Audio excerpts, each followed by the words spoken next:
Bonjour, bonsoir à toutes et à tous. Tout dépend à quelle heure vous m'écoutez, quoi qu'il en soit, c'est l'heure de se réveiller. Avant de vous parler du sujet que je voulais aborder aujourd'hui, qui est Oprah Winfrey, je tenais à signaler juste une petite chose, c'est la petite note d'intention. Je ne suis pas là pour faire du sensationnel, je ne suis pas là pour ramener des éléments qui vont donner du grain à moudre pour soit les conspirationnistes, ou soit les personnes les plus sceptiques du monde, pour détruire le questionnement. Si je fais cette démarche d'avoir ce channel et de m'exprimer publiquement, c'est simplement pour pouvoir user de ma liberté d'expression et user de mon droit de questionner les choses qui se passent dans notre monde. Et quand je dis dans notre monde, j'insiste parce que aujourd'hui, on est bien conscient que plus rien n'arrive au niveau national. Tout ce qui arrive au niveau international a un impact sur nous, a un impact sur notre façon de vivre, a un impact sur notre façon de consommer, a un impact sur notre façon de penser. J'essaye simplement d'user de mon droit à la liberté d'expression et de pouvoir aussi vous apporter des éléments pour vous accompagner dans cette démarche. Parce qu'il me semble qu'aujourd'hui, on vit dans une société où plus personne, ou en tout cas la masse, n'a plus le temps de penser. Et je dis pas que tout le monde est devenu complètement con, même si certaines fois, je dois vous avouer que je me pose quand même la question. Je dis simplement que nous vivons dans une société où la surcharge d'informations, la répétition de certaines informations, et la plupart d'ailleurs, en tout cas de ce qu'on appelle le mainstream média, et la surcharge de cette information, fait qu'à un moment donné, en plus des réseaux sociaux qui nous sollicitent toutes les minutes, à un moment donné, on n'a plus le temps de penser. En tout cas, si on ne fait pas la démarche, nous-mêmes, consciemment, de se poser, de s'arrêter, on finit par consommer cette information. Et cette information, elle n'est pas tout le temps... Elle n'est pas souvent... Elle est presque jamais authentique. Il y a forcément un moment où vous allez vous rendre compte que cette information a un angle. Elle n'est pas neutre. Et c'est là où, en fait, j'aimerais vous inviter à me suivre. C'est essayer de comprendre, non pas la forme de l'information, mais le fond. Alors, je ne vais pas vous donner tous les éléments aujourd'hui. Je vous invite à vous abonner et commencer avec ce premier cas, qui est celui d'Oprah Winfrey. C'est un cas parmi tant d'autres. Mais vous allez comprendre, à un moment donné, comment relier les points, comment voir le monde d'une autre façon, sous un autre angle, de ne plus rester bloqué sur vos persuasions, de tout le temps vous remettre en question et de tout le temps remettre en question les informations qu'on vous donne. On dit souvent qu'on est ce que l'on consomme. Et je peux vous dire une chose, c'est que quand je me suis rendu compte que l'information que je consommais à l'époque n'était que des aliments transformés, je peux vous dire une chose, c'est simplement que j'ai compris qu'il allait falloir que je change mon alimentation. De la même façon que certains changent leur alimentation, soit pour devenir vegan, soit pour devenir végétarien, soit pour simplement être en meilleure santé. Et bien je pense que cette nourriture, qui est celle de l'information, c'est une nourriture philosophique, et je vous invite avec moi à essayer de la comprendre. Et peut-être aller chercher vous-même une nourriture informative beaucoup plus digeste et beaucoup plus saine pour votre santé. Et cette fois, ce sera pour votre santé mentale. Donc je vais parler cette fois d'Oprah Winfrey. Vous allez me dire pourquoi Oprah Winfrey? Qu'est-ce qu'elle a encore fait celle-là? Donc Oprah Winfrey qui était présente lors de la cérémonie des derniers Golden Globes 2018. Pour ceux qui ne savent pas, les Golden Globes sont une cérémonie pour décerner des récompenses pour les acteurs, les réalisateurs et toutes les équipes des séries et des films. Donc ça se passe aux États-Unis en début d'année. Et cette cérémonie a été ponctuée de la grande performance. Je vais appeler ça une performance. Je ne peux pas appeler ça un discours, c'est une performance d'Oprah Winfrey qui porte très haut le drapeau de l'insurrection, de la révolte envers la gente masculine, et plus principalement les pervers. Et le cas de Harvey Weinstein, le producteur de la Weinstein Company, a été le 5 octobre le déclencheur. Bien entendu, Oprah Winfrey est révoltée. Et elle se présente aujourd'hui comme la grande sauveuse des femmes, la grande sauveuse des valeurs, au point que son discours a été applaudi avec un sublime standing ovation de toute l'assemblée présente aux Golden Globes et qui a eu derrière un écho international. C'est assez incroyable d'ailleurs parce qu'on a vraiment l'impression qu'ils sont tous complètement bourrés aux acides et que les choses les plus banales, voire même les mensonges les plus dingues sont vus comme des révélations divines. Et là, en l'occurrence, quand je dis divin, c'est vraiment l'impression que Oprah nous a donné, en tout cas que la cérémonie nous a donné, parce qu'au lendemain de la cérémonie, on s'est dit, quand je dis on, je parle de la société, de la presse, de tous les tweets, de tous les partages de Facebook. On a eu le retour du Messie, quoi. C'est un peu ça. On se dit que s'il doit y avoir un sauveur aujourd'hui, c'est sûrement Oprah Winfrey. Parce que Oprah Winfrey représente un petit peu la façon la plus noble de vivre. Oprah Winfrey représente vraiment le succès. Sauf qu'à un moment donné, quand certaines voix s'élèvent, ces voix nous permettent de questionner cette belle performance. Et notamment celle de l'artiste Seal, le chanteur Seal, qui a posté sur Instagram, ou plutôt qui a reposté, mais on va dire que la démarche est la même, le message est le même, un post où il est écrit, avec 2 photos d'Oprah, une première photo d'Oprah Winfrey en train d'embrasser chaleureusement Monsieur Harvey Weinstein. Sur cette première photo, il est écrit « Quand tu as fait partie du problème pendant des décennies », et en dessous, il est écrit « Et que soudainement, tout le monde pense que tu es la solution ». Voilà. Et sur cette photo que l'on voit en bas, on voit bien Oprah Winfrey présenter la chanteuse Rita Ora à Harvey Weinstein. Donc je pense que ça a le mérite d'être clair, juste déjà par cette illustration. Seal et Oprah se connaissent très très bien, sauf que Seal ne cautionne absolument pas le discours d'Oprah Winfrey, le soulèvement, la révolte d'Oprah Winfrey. Et oui, forcément, parce que on commence un petit peu à comprendre que tout cela n'est qu'une mise en scène. C'est une mise en scène, une propagande, et c'est là où justement la forme commence à devenir moins importante que le fond. Meryl Streep, pareil, elle ne savait pas.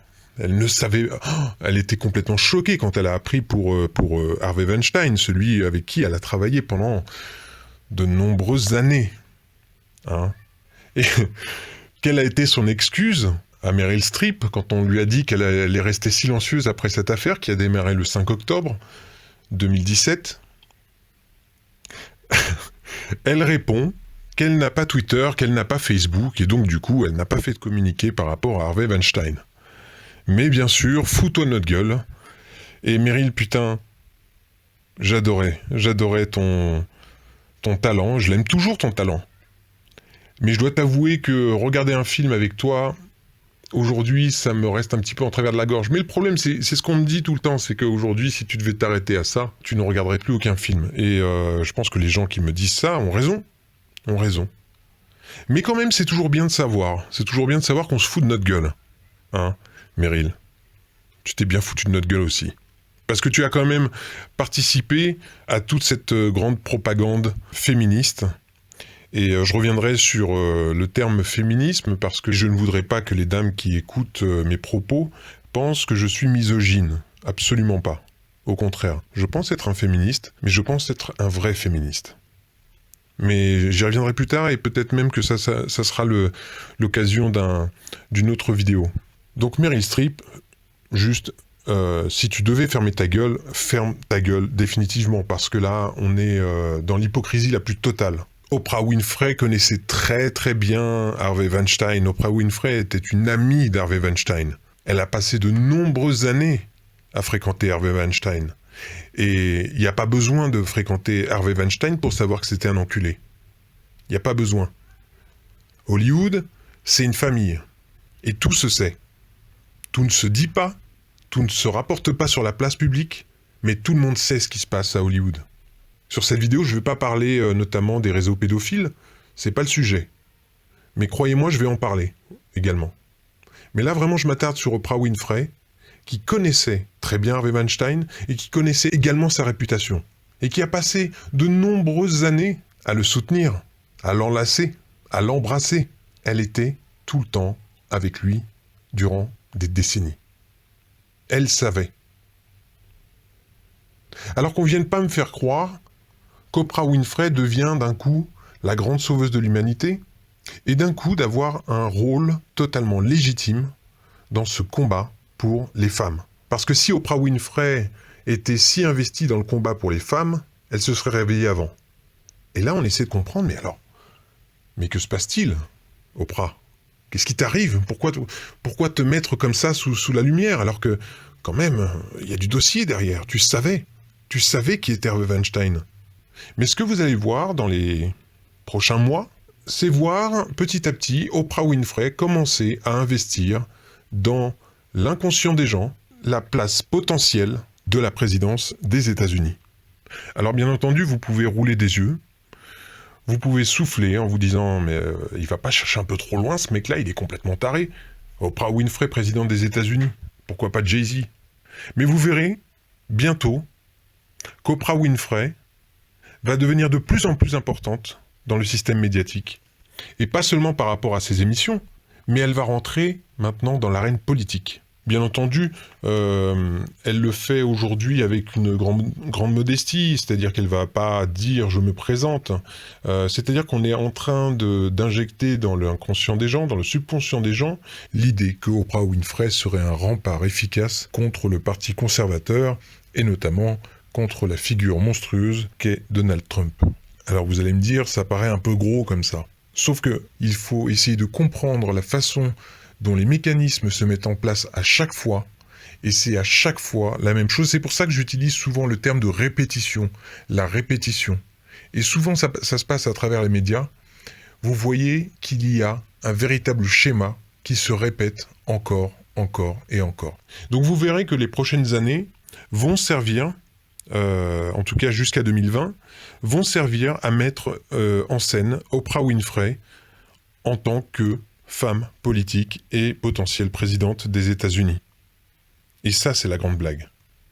Et c'est là où je vous demande d'être très attentif quand il se passe ce genre d'événement qui a un impact international. Et qui reprend le flambeau de cette affaire-là? C'est Oprah Winfrey. Parce que, entre nous, on est tous d'accord que l'affaire Weinstein a été une bombe sur la scène médiatique et tout le monde en a parlé. Que s'est-il passé ensuite?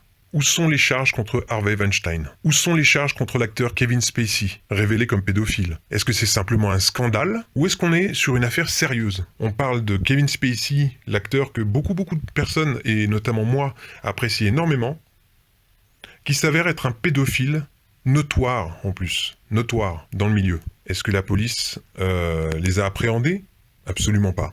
On a d'un côté l'affaire Weinstein, avec harcèlement sexuel et viol. Rose McGowan a été violée par Harvey Weinstein. Et Harvey Weinstein n'est toujours pas inquiété. Kevin Spacey n'est toujours pas inquiété. La seule chose qui s'est passée, c'est que les portes de sa fondation ont fermé en Angleterre.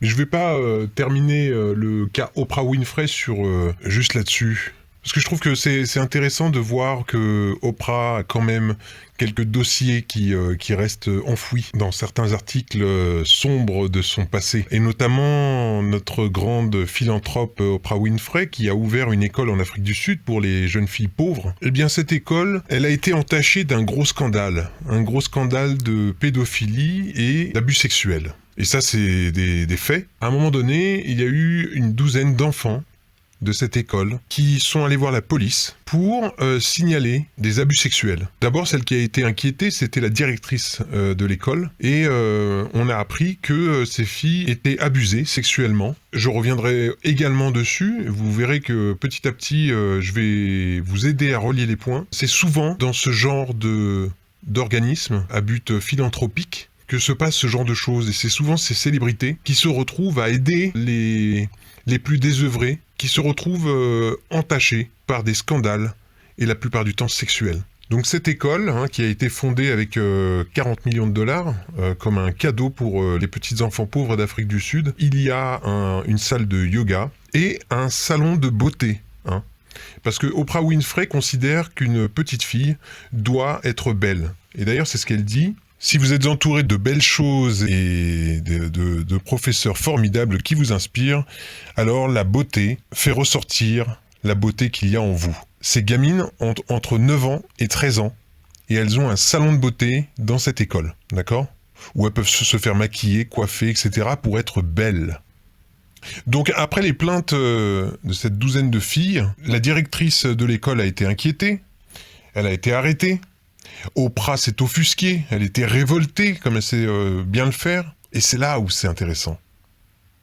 Sauf que la prof, la directrice de cette école, était vraiment étonnée de voir Oprah faire comme si elle ne savait pas ce qui se passait dans cette école. Elle a maintenu sa déposition sur le fait qu'Oprah était au courant de ce qui se passait dans cette école. Et c'est pas seulement sa parole contre celle d'Oprah. Non, non, non, non. Parce que c'est là où ça devient encore plus intéressant.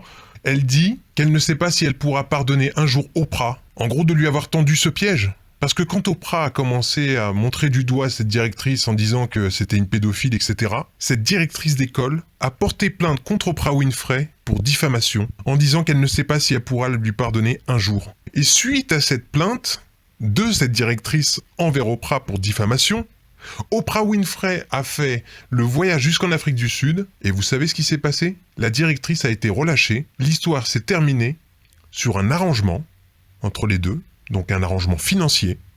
Et la deuxième chose, la douzaine de petites filles qui ont porté plainte pour abus sexuels, pour pédophilie, ont été renvoyées de l'école. Et bien finalement, tout se termine bien. Eh bien pas tant que ça, pas tant que ça.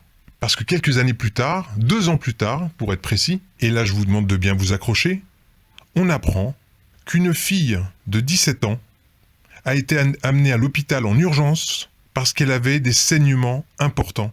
Et que ces saignements provenaient d'un accouchement qui a eu lieu dans l'école. Et on a su que c'était un accouchement parce qu'on a retrouvé le corps du bébé dans le sac à dos de l'élève. Une gamine de 17 ans accouche dans une école. Dans une école. Donc cette dernière histoire concernant cet accouchement dans cet hôpital, j'y reviendrai probablement concernant des réseaux pédophiles qui utilisent les enfants dans des buts sacrificiels. Et c'est là où je vous demande vraiment de ne pas rouler des yeux. Je vous demande de me suivre dans cette démarche, parce qu'il y a tellement de choses qui vont vous paraître totalement ahurissantes, et pourtant qui sont factuelles.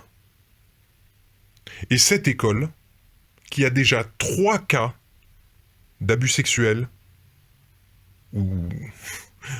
je veux dire, en tout cas, c'est toujours relié à la sexualité de ces enfants, cette école où il y a des salons de beauté, où les filles doivent être belles, cette école est encore ouverte. Et on n'en parle nulle part.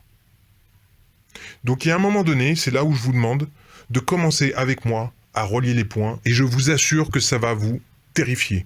En tout cas, merci de m'avoir écouté. Vous pouvez me retrouver sur Twitter et Facebook. Et si vous avez aimé, likez la vidéo, likez le post Facebook si vous êtes sur Facebook, abonnez-vous. Quoi qu'il en soit, c'est vraiment l'heure de se réveiller. Prenez soin de vous.